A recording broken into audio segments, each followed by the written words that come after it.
Fudbalski klub Nacional obeležio je 9 godina postojanja. Svečanost tim povodom okupila je prijatelje kluba, članove, kao i predstavnike Sportskog saveza i Fudbalskog saveza Novi Pazar, Raška, Tutin, Baljevac, kojima su uručene zahvalnice.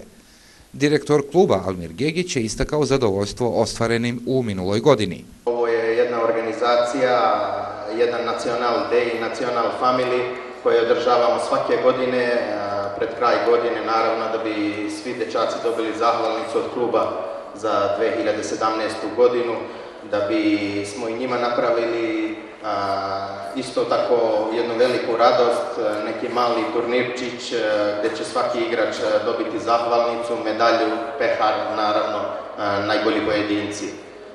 Ja se još jednom zahvaljujem svima. Zadovoljstvo radom ovog fudbalskog kolektiva nisu krili ni gosti. Posebno bi se zahvalio rukovodstvu kluba Nacional, koji daje puni doprinos razvoju fudbala u našem gradu i na taj način da omogući bolji razvoj i lakše da stvari uspe ove dece u budućnosti. Čestitao bi na svim rezultatima u 2017. i poželeo još više uspeha u 2018. godini. Nacional je sve, rekao bih, širi i sve brojniji, kako reče Elvir, i u Crnoj Gori od ove godine.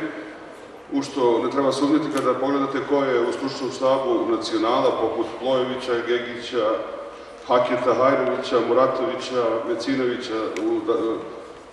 Želim da pozdravim i dečake Nacionala, da im poželim srećnu novu 2018. godinu, kao i njihove roditelje. Inače, najboljim igračima uručeni su prigodni pokloni, a iz tabora Nacionala obećavaju da će i ova 2018. biti izuzetno uspešna i beričetna.